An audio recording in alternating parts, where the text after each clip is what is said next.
because they are leading that race, which is why, as a Man United fan, I mean, I'm getting it on Twitter now. No way you're getting him, Terry. Why are you sharing this news? I share the news is the news. Like, I don't think we're going to get Declan Rice, but I'm not going to ignore the fact Man United have put a bid in, mainly because I'm not scared of being told we got rejected, because I'm really not that insecure as a man. But you ever seen that? Remember that meme? That meme of the granddad from The Simpsons walking into the stripper club, and Bart's working there, and he just sort of walks in and walks out. That's how I feel as a Man United fan going in for Rice up against Arsenal, who are leading the race, and Man City, that are just who they are right now. A part of me just thinks, why don't we just go to Brighton? And because I think we can get Caicedo instead of Chelsea, because I think it's a much easier win to take Caicedo away from Chelsea than it is Rice away from Arsenal and City. Right? Terry, do you think Man United have actually gone and got Mount to try and go and tempt Rice by going there? Because there's a lot of reports that Mount and Rice wanted to play together, childhood friends. They might have went and got a Mount and said, you know what, Mount's the first piece, maybe Rice is this second one, because it's a weird one. It's a weird one for me. If United, and it's mad to say, but if United put the same amount of money down, and let's say both bids were accepted from Arsenal and United, I think Rice would have a big choice to make, because for his career, right, Arsenal are in a better place currently, clearly. Challenged for the league last year. But if he was to go and, win major honours at United, his profile of a player is actually bigger, in my opinion.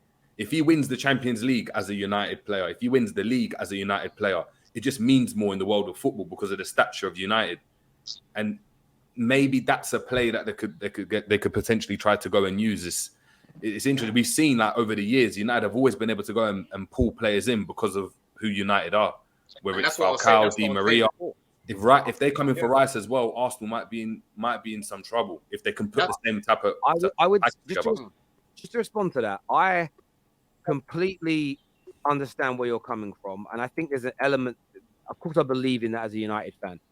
I think our takeover is more key than Mount, and what I mean by that is, if we can go and speak to Declan Rice's dad and say, look, it's not official today, it's going to be official next week, but the Qataris have won the bid, they're taking over, this is the plan. I think you can do that. The problem is with Man United right now, we improved last year, we're in a better space than we were, but until our ownership is resolved, if the Glazers are staying, Manchester United are not going to be where Arsenal, City, Liverpool, Chelsea, Newcastle are in 3 or 4 years' time, because we just won't be able to compete because they run us so poorly. If we have new owners, though, that have a massive plan, and Declan Rice is told, we want to sign you, we're going to sign Mount, we're going to go after Kane, we're going to go after Costa or Onana in goal, and you're a big part of that, I think there's a chance, again, you turn his head, which is why there's always a chance. But that's why Arsenal, who are the favourites now, need to get it done, because the longer you leave that out there, the more chance there is, the more possibility there is that you lose out. And I just think, again, I haven't even read the comments. There'll be people saying, waffle, there's no chance. That's just your way of coping with what I'm saying.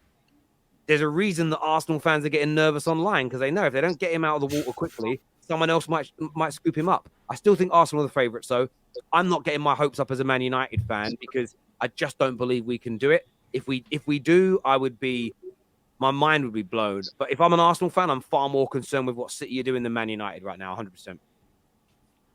Well, I was going to ask you about that TalkSport, the message that you put about TalkSport, and because of him being a potential guaranteed starter, more or less at Arsenal. And listen, I think Arsenal are going to do well next season. I think they're going to be up there challenging with Manchester City. I do genuinely believe that.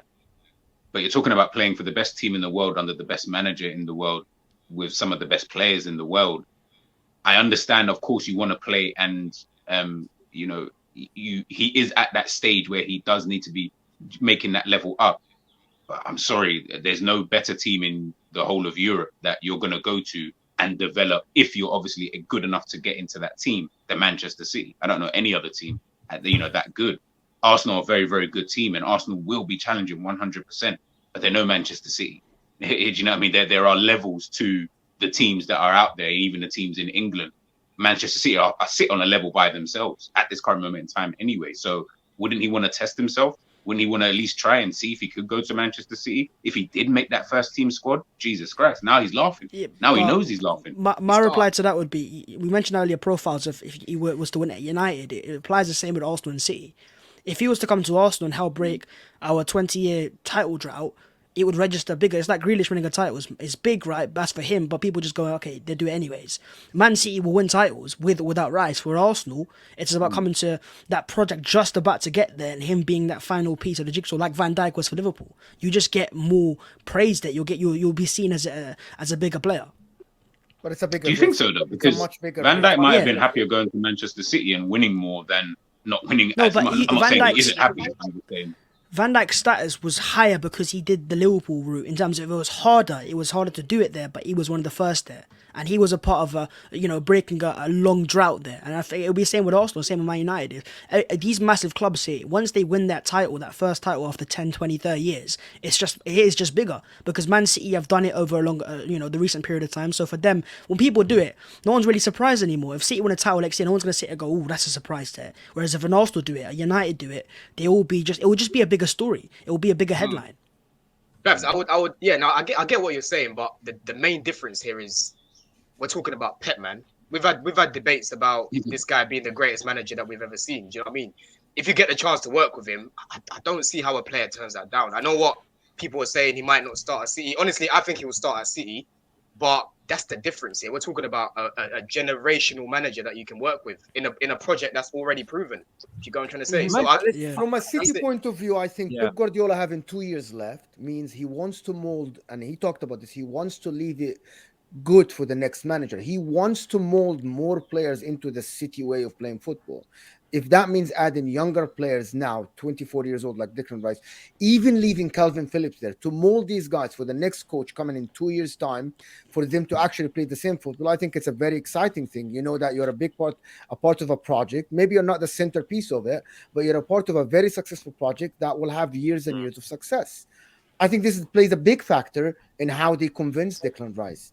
That being said, though, sorry to cut you off there, but in terms of Rice, depending on where he sees his future, if it is as a number 6 in a 4-3-3, Man City have got someone there who's world class, who's 26 years of age, only 2 years older than Rice, who's not going anywhere, who's always fit and available, and that's Rodri. At Arsenal, we're moving on Partey for a reason. We're moving on Xhaka for a reason. We're opening up a space there to just be the guaranteed starter. Whereas at Man City, Rice for England, for example, plays as a number 6. He can't do that for City if Rodri's there. He can play as a pivot, but City don't play a pivot. City would like to have the 2 attacking midfielders. They won't change their way. They might adapt slightly, but again, to play as that lone number 6, he's not starting over Rodri. And Rodri's not old either. Yeah, look, I think I still believe it. I mean, Jacob Steinbeck's just put this out, according to Carl B, that Declan Rice remains keen on joining Arsenal despite Man City's intention to bid for him. And that's true. I still think Arsenal do lead that race. Mm-hmm. But again, it's get it done. If the next bid fails, it could be another 3 or 4 days, and anything can happen in that time. Some of the super chats here. First one says, signing just players. We are Arsenal. We're signing lol. Are we Arsenal? We are signing clubs instead. Strasbourg, here we go. Also waiting for the PR Kings to spin the Rice story now, is what Blaze says. This here from Guna Dan. What's your take on this, Babs? It says, waited 2 weeks with low bids when most Arsenal fans could have told you City would come in. You said it was I'll answer this. Didn't know he was going to call me out. It was smart, Terry, but wasn't Edu is a joke. Well, like I said to you before, that I've said more than one thing. I very much stated that I understand why you do it, because you go in too high. By the way, if you went in too high and the price was now sitting at 120, 130, City may never have bid, because that may be above what they're willing to pay. The thing with transfers is they are such high complex business transactions due to the monetary sums and the media attention that there are dozens and dozens of potential outcomes for any one transfer. Right now, with 3 clubs bidding for Rice, this could go in so many different directions in terms of why teams pull out, what happens, anything. So hindsight's lucrative, and we knew that City were going to come in. But what did I say a week ago, Guna Dam? So I said I understood why they bid low. But there's a video on Twitter today. Go to my TikTok from a week ago. I said they had to go and pay the 100 million now and get it done. So again, you've misheard me. You've heard me say I get why you bid low, and I get why that's generally speaking is the right strategy. But I clearly stated 8 days ago. They've got to go bid the 100 million now and get it done before City come in. So again, I get you calling me out. I respect the super chat, but I quite literally said Arsenal have got to stop doing this and get it over the line. So Also, again, can I? I just wanted to finish off by saying, but that doesn't mean you should not lowball your first offer as a general rule. This is the problem with football fans. I'm not calling you out specifically, Gunnar Dan.